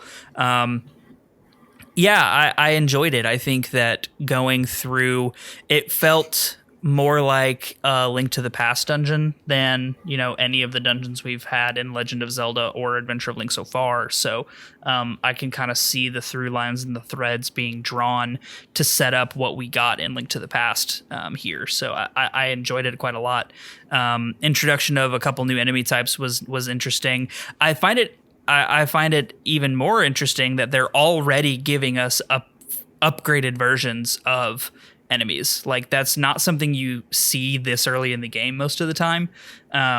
Like second dungeon, you're already getting the final variant of Dark Nuts, right? Or Iron Knuckles, and or at least I think they're the final version. The Reds, I don't know if they were blue Iron Knuckles or not, but like it's interesting to see that they're kind of pulling that out of the bag pretty early on. But overall, I liked it. I think the boss fight was more disappointing just because it felt like a retread of Horsehead. Yeah. Like I was hoping for something different. Jump and hit the head is only interesting so many times. So I hope that this is not a continuing theme throughout the rest of the Guardians, right? Oh yeah, all the bosses are just jumping at their heads. Everyone, Like, I hope that's not true, but it's not true. I don't know. It's probably not the last boss in the game where the weak point is the head, but no, I've always kind of compared it. It feels a little bit like a variant on Gleeok, where like the heads come off and they fly around the room. Mm-hmm. But it also feels like inspiration for Blind in A Link to the Past. Yes. Where you've got a guy whose head comes off while he shoots a bunch of fireballs at you. And so it always reminds me of that, like I'm fighting Blind the Thief. Man, this is totally a rabbit trail, but one thing that I've been thinking of off and on as we go through each game that we play is like whenever we're done with this and I'm actually free to just revisit Zelda games at my leisure, you know? Yeah, just which like, one are you going to do first? Yeah, it's like, what am I in the mood to play? I feel like it might actually be Link to the Past. I might go back to that one pretty early on when I'm like free. Played it twice this year. Oh, yeah. My first just finished it a few weeks ago. Yeah, my first stop post podcast, if we ever get to a post podcast time, is definitely going to be Hero Mode Skyward Sword. Yeah. Yeah, I'm actually was thinking about that just a few minutes ago. You know, I have our Discord channel pulled up just in case anyone asks us interesting questions, and I was kind of revisiting Tiffany's thread on her experience playing through Skyward Sword the first time, and I was like, I still haven't played that game on Hero Mode yet, just because you have to have a completed save file to start Hero Mode, and normally, like, Skyward Sword's a pretty chunky game, so trying to get myself in the mood to play it back to back, I've never been able to muster that, but I was just like, man, I really want to do that. So that was fun, Rabbit Trail. Thank you for that. Yeah, anytime. Coincidentally, I am in the middle of playing Skyward Sword Hero Mode for the first time. Nice. I should finish. I'm actually doing it on stream. I should finish it next week. All I got left is Demise. Ooh, fun. There you go. So yeah, going back to this dungeon, I agree with your thoughts on the boss, Matt. I think that I really would have liked a little bit more variation from Horsehead here. Helmet Head. Variation. Yes, I would have liked Helmet Head to be a little more different than Horsehead. Yeah. Got it. Yeah, following that line of thought now. Yeah. Yeah. But you know, overall I still found it to be challenging in a decently fun way. It was hard, but I felt like I was doing a lot less like flailing around hoping to hit a strike, you know? Like I do feel like I am getting better at this game. And that's a good feeling in any game, really. For sure. To feel like you're kind of getting some return on your time investment is nice. Josh? I'm sorry. And I do want to say, just to continue that thought, is I never really had the same feeling in Legend of Zelda because it was such a standard hack and slash. Yeah. So, like, it is rewarding in a very different way from Legend of Zelda because the more I play this game, the more I feel that I am better equipped to tackle the challenges because of the experience that I have had in the playing of the game, right? Yeah. And so that is in itself a big difference between Legend of Zelda and Adventure of Link and the way the game feels as we progress through it. Both games, of course, neither of us had ever played before. I feel the learning curve being much harder in Adventure of Link, but more rewarding when you start getting the hang of how it progresses. Yes, absolutely. Yeah, co-signed. Josh, do you have anything you want to say about Madoro Palace before we move on and start talking about Death Mountain? I was going to mention, like, I actually looking at the map now, and I'm feeling a little bit dumb, but like, I still get lost in this palace all the time. When I come to this palace, like, a lot of them, like, I don't have them memorized, right? But a lot of them, I get into them and I kind of just remember and know what to do.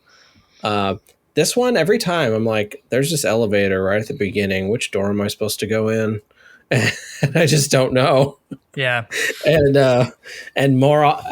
maybe more often than in near any other dungeon in this game, I go the wrong way and find myself in a locked door and don't have a key. Yeah. And then I'm like, well, where to now? Yeah, I find it interesting. Also, I have the map pulled up here. That first elevator, you go down. There's 3 levels that you go down on that first elevator. The first 2 levels, the right turn is just a blind corner that leads nowhere. Yep. But the third one is where you go all the way to the right. And so, like, it's kind of interesting. They kind of head fake you twice. And yeah, I think it's an interesting design layout, and definitely one that. I didn't have a map of it pulled up for the first at least 30 to 45 minutes that I was wandering around here. And once I pulled it up, I was like, oh, I never went down to the very bottom level of that first elevator, which is why I was missing the key that I needed to get to the handy glove. Yeah. So because it feels like it feels like the bottom of the elevator should be the end. Yeah, exactly. Especially after you do Parappa Palace, which is so much simpler. It's just like, why would you go all the way down to the bottom? Surely the boss is at the bottom. Exactly. That was exactly my thought. Case. Do the dungeons continue increasing in size exponentially? I would not say that it is a straightforward, oh yeah, every dungeon is bigger than the last, but this is not the biggest dungeon. Like, they do get bigger. Okay. They get bigger. They get more interesting. I wouldn't say that every dungeon item is something that you use in a dungeon. But clearly all the items do something, right? But no, you'll find that you have to start thinking a little more to get through things. I'm sure you'll have some interesting conversations about future dungeon mechanics. I can think of 2 or 3 just off the top of my head that will either be really interesting to you or just baffling game design decisions. The O word. Can't win. Obtuse? Yeah, there you go. That one. I was also going to say, just looking at notes on Maduro Palace, I actually just learned this myself. They actually changed an enemy in this dungeon for the US version. Apparently the enemy Aneru, which looks like a little snake that shoots rocks at you, is not in the Japanese version. Interesting. It's an Octorok in the Japanese version. That's really interesting. It is Octorok-like because it shoots rocks at you. Yes.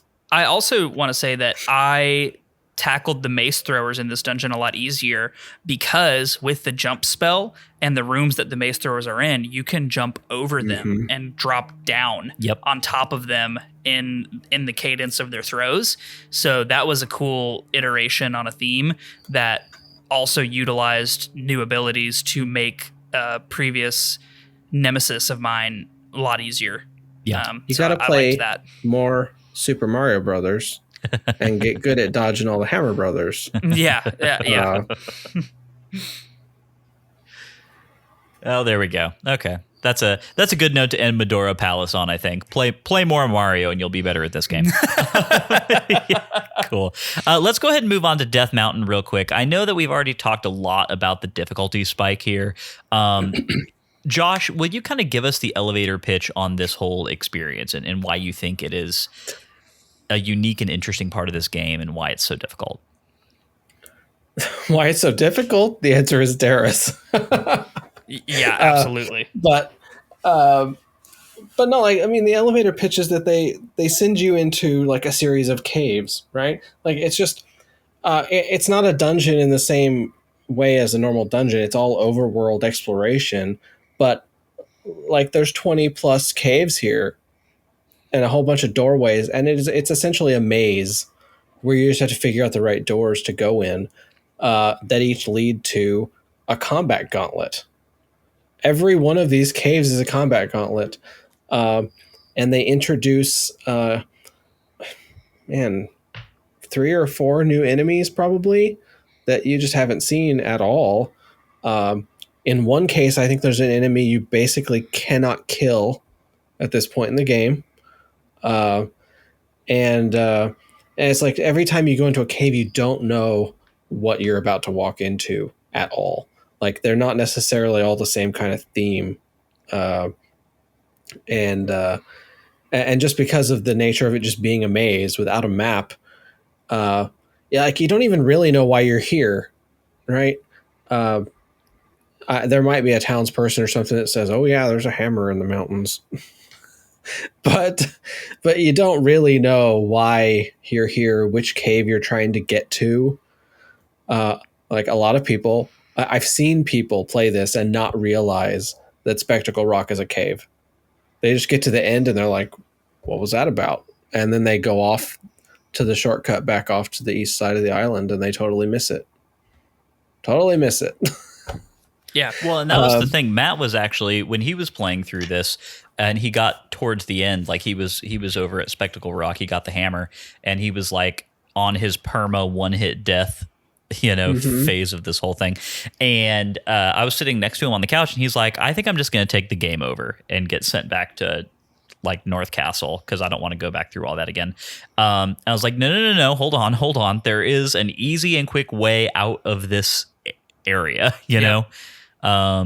There's still Darrows involved. There are, but you don't have to go through the maze again, which is nice at least. Yeah. Yeah, and Lyndon saved me from exiting without getting the magic potion upgrade. Yeah. So. Yeah. I felt a little bad. I was like, man, I don't want to spoil everything, so I'm not going to tell you all about that. But I'm like, man, I wonder if they're just going to leave and not get it. No, we both got it. I will say, so that brings us kind of to the item that we get in Death Mountain, which is the hammer. You mentioned earlier, Josh, this is an item that recurs throughout the rest of the Zelda series. And I do think on the one hand that it's interesting to get an item that is usable by the overworld version of Link, That's fun. I do find myself wishing that this hammer had combat utility in side-scrolling areas as well. Mm-hmm. How would they do that? I have no idea. There's not enough buttons is the problem. Yeah, that's the whole thing. Is like, I say that half jokingly, like other games, like I keep mentioning Castlevania. Notably, Castlevania used like button inputs, like where you push up and B to use an alternate item. They could have done something like that. But yeah, it's just that I think that's really the bottom line is like, there's only 2 buttons. But even, and like that is true, but even the game before this one, we had an arsenal in The Legend of Zelda, and we had a menu screen where we could select different things. And I know that we have spells in this game, and that's a big part of the whole flow of combat and the economy of magic and points and all that. And so I'm not saying that there's nothing analogous to that in this game, but I don't see why it couldn't have been both. Like, I don't understand why it would be impossible to have a boomerang in this game. Well, and especially because the spells are tied to the select button, right? So it's not even taking up a button space. I guess the second button they mapped for jump. So like that was kind of the limiting factor, I guess. But yeah, that's one thing I am missing right now in this game is like not having a boomerang or a bow and arrow or bombs. And I'm just like, I find myself sorely missing those tried and true items that we're so used to from every other Zelda game that we've ever played. Yeah, the game's definitely very focused on the sword combat and like establishing the sword combat of the series. But it's one of those things where it's like we can speculate forever. It's like, well, was it because of buttons? Like, were they inspired by another game that just was like this? But it's like, it's so hard to put yourself in their mindset of like, why would they make these decisions? And then the bottom line could just be that it was just all experimental, and that they like the idea of having an ongoing video game series franchise was not really a thing yet. And there was no expectation that if you made 4 games and called them all the same thing, that they all needed to be the same kind of game. And so they just were selling a brand more than they were selling a specific kind of experience. Yeah. And obviously hindsight is 2020, and we can see that very clearly now. And I think, for that reason, it makes sense. But I think to me, Zelda 2 will always feel a bit more like a bit of an archaic experiment in the series than anything else, with some notable exceptions. It is one. Like, it is an archaic experiment. That's part of why, like, I very much like niche weird games. Like Zelda 2 is not the only one. But yeah, like it's very experimental. I do think it laid a lot of important foundations for the series.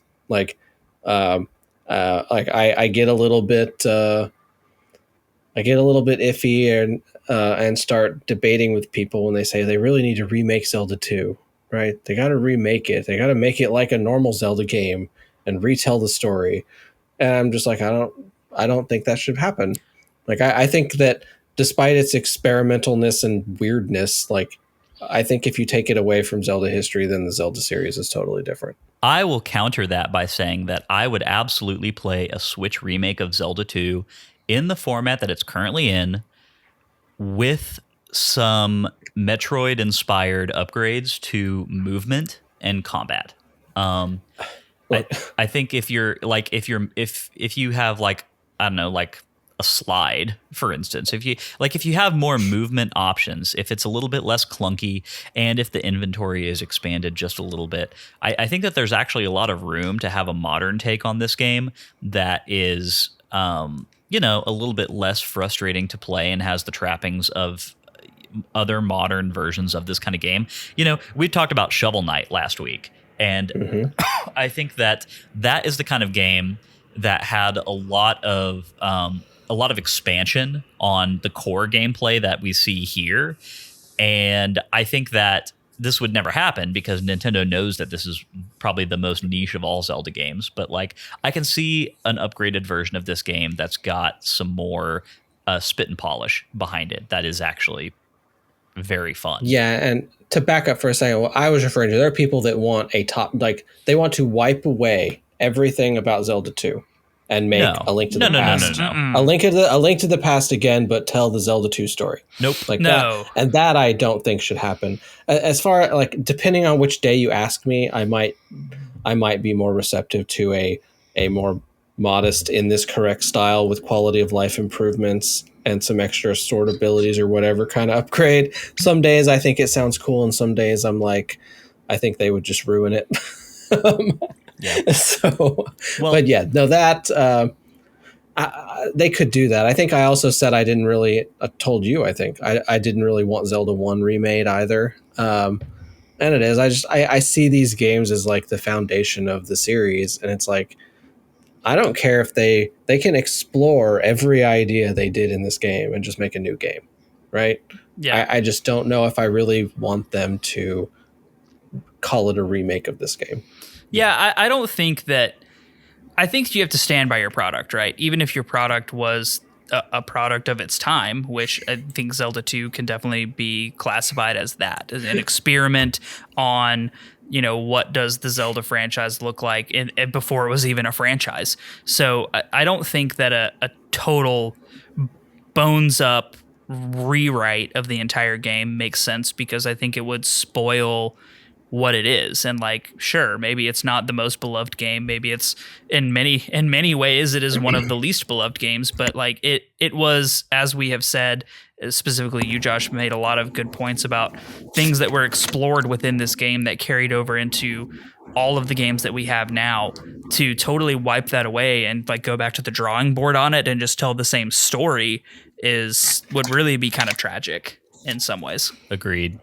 All right, y'all, we're creeping up on 2 hours, so we're going to do part 4 and 5 as the lightning round, which is kind of what we've been doing in recent weeks. Let's get into part 4 real quick, which is Bloopy Trails, where we talk about interesting things that diverted our attention. Matt, did you go off the beaten path in any way this week? Yeah, I did. I went and explored quite a few caves, especially after I got the hammer. I went into some of the one-off caves that you can find, found another heart container, found a magic container, found the water of life, started kind of exploring some other far-flung reaches. I went over into Mido Town. It's like on the coast, but I didn't really do much there. I kind of got the impression that it was probably for later in the game, so I just kind of went and said, oh, this is neat, and walked through it, visited one of the very nice village ladies who healed me fully, and talked to the nice village sage who refilled my magic.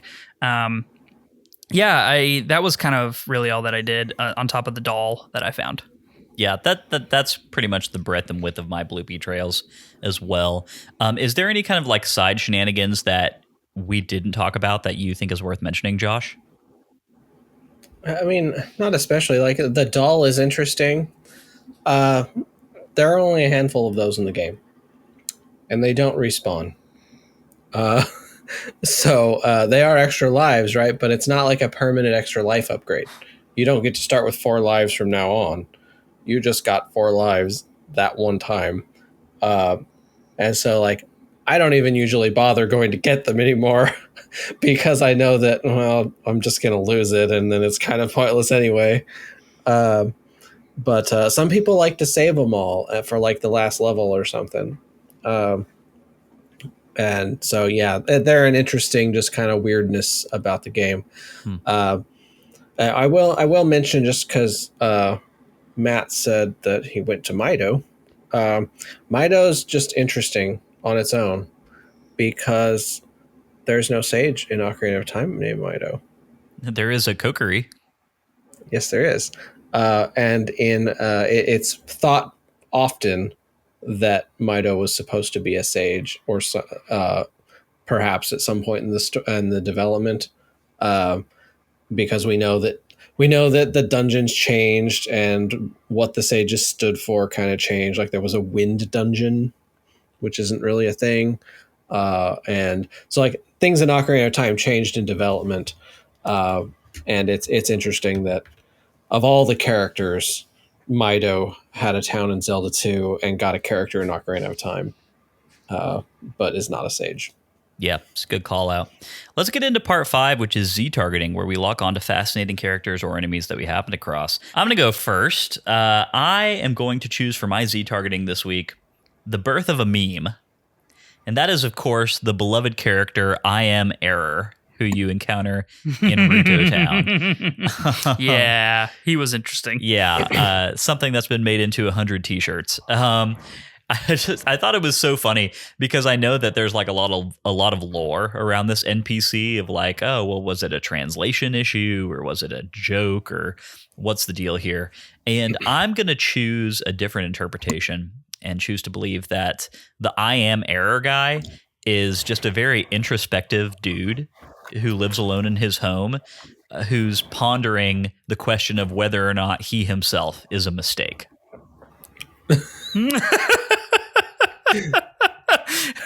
Why am I here? What does it mean? He's the first esoteric character. Yeah. Poor guy. I choose to believe that his life is worth living, and I think that he's perfect just the way he is. There you go. Yeah, we stand Error self-love. guy. Yeah, we stand self-love for all, including Error guy. Josh, I'll let you go next because I need to think about this for a second. No, I will comment on Error for a second to say that there is more to Error than you got today. And hopefully I'm not messing up what Matt's going to talk about, but the name Error kind of has a counterpart in Bagu. That the way Zelda Wiki puts it is that Bagu is the Japanese transliteration of the word bug, like a computer bug. So they are bug and error, and so they kind of go together in that way. But I'm going to point out the Red Daras, which I know we mentioned, but then we also I feel like most of our Death Mountain discussion kind of went off on tangents. So yeah, the Red Daras of Death Mountain is going to be my pick. That they're the enemies that just make people quit this game. It's an enemy that even now I don't have the timing down on, jumping over those dumb axes. Like the way that I like to describe it, it feels like their axes have a rhythm to them, but then there'll be like 2 throws in a row where the rhythm is off. Mm-hmm. It's almost like they are on a looping animation that both starts and ends with a throw. And so when the animation loops, you get 2 throws in a row. So I'm sure you can learn it if you sit there and try. But I still struggle fighting them. I mean, I've played this game like 8 or 10 times now at this point. And and so yeah, that's the enemy that is maybe it's not the most frustrating enemy in the game, but it is the enemy that makes the most people quit. Yeah, I was close. Yeah, I was close. I'll give you that. Not that I would ever quit because the pod must go on. But yeah, oof. Red Darrows. May they RSVP. may they die swiftly. Very. Yeah. So my Z targeting pick is going to be the Friendly Sleepy Blot. Blots are, of course, just trash mobs that you fight throughout most of the game. I assume probably all of the game. And this purple guy is just hanging out in a town, sound asleep. And apparently, according to what Josh has just told me earlier in the episode, he is a friendly blot that will even give you advice. So I don't know if he just like turned tail on Ganon, or if he was maybe like any of the characters in Link to the Past who are like who got turned into a monster but was a person at one point. I don't know what his deal is, but I appreciate a friendly blot who just wants to take a nap, and I can totally relate to that on a daily basis. Yep. Maybe he's Bagu's pet. Hey, I think that is a good headcanon. It's all a happy family together. Error Guy, Bagu, and that and friendly blot. Friendly blot. Yeah, they're all one happy family together. I like that. That's good headcanon. All right, well, let's move into part 6, which is our final thoughts, where we let Matt wrap up this section of the game in as succinct a way as he can think to do. So we have come to the second chapter of Adventure of Link, which has unanimously, by all three of us, been described as one of the most frustrating experiences of a video game, and one that has infamously caused countless numbers of individuals to quit this game for good before even getting into like 80% of the game. So we can hold our heads high that we have tackled Death Mountain, gotten the hammer, and along the way also beat the second palace. We met some interesting characters along the way in the form of Bagu, Error Man, the Blot, and gotten some new useful spells. The life spell will be a lifesaver. Hey! Throughout the rest of the game, and just looking forward to continuing our exploration and our advancement in skill as we tackle this, the most unique of all Zelda titles. There you go. You always do it so well, Matt. Oh, thank you. That wraps up the Sacred Realms Rundown for this week. We will be back next week with another installment of the Sacred Realms Rundown. We'll be tackling more dungeons. It's going to be a great time. Josh, thank you so much for coming on. I know we're going to have you on again before we're done with this game. We'll catch up with you, and we'll kind of give you our thoughts on sort of where we land with all of these things as they kind of evolve and get to more, complex parts of this gameplay experience. But yeah, as always, it was a really fun discussion, and we really appreciate you being willing to come on and hash it out with us. Yeah, no, it's fun. I'm going to be playing along with you all. Like I started this when last week's episode came out and played up to this point. And so I follow along. I'm just going to do the 2 dungeons every week like I'm supposed to. And I'll be on Discord critiquing everything you say. That's what the Discord is for. That's why we have it. And also a great reminder that honestly, like, for as much as we discuss in these episodes, the discussion does continue on our Discord channel. It's hopping on a daily basis. There's been a lot of really interesting ground covered.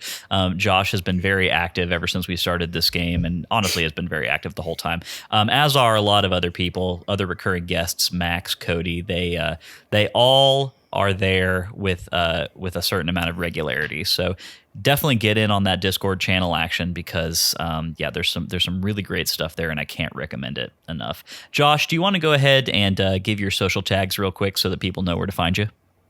Oh yeah, so the main social place you can find me, I'm on Twitter. I am Watcher Joshua on Twitter, and then of course most of the stuff I do is at zeldauniverse.net, where of course we're doing Tears of the Kingdom stuff. I got a whole big button on the front page just to find everything we're doing for Tears of the Kingdom. So you can go there and rewatch all the trailers or look at all the screenshots or find every speculation article that we are publishing. Excellent.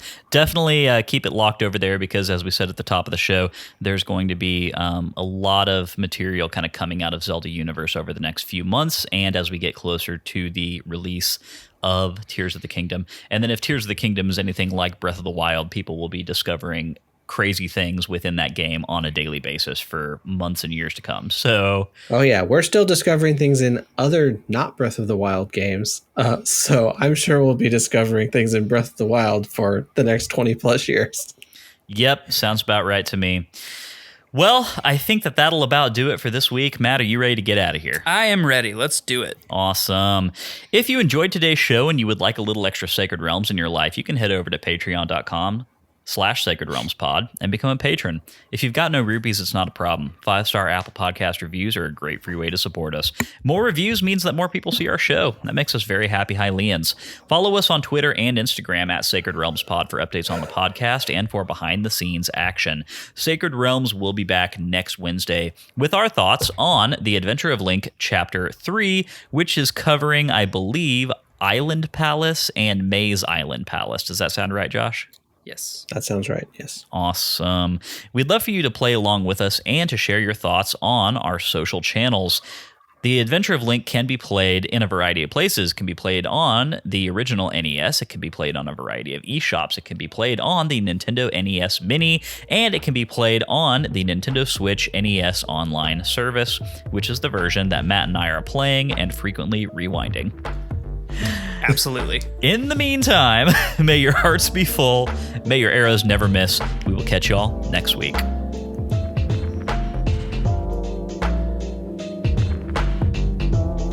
Sacred Realms is an independent podcast production which is produced, edited, and mixed by me, Lyndon Willoughby. Our music comes from Zelda and Chill by Mikkel and is graciously provided to us by Mikkel and Game Chops Records. Zelda and Chill is available to stream on Spotify or to purchase directly from GameChops.com. Finally, our thanks go to Nintendo for creating such exceptional and innovative experiences. Bye!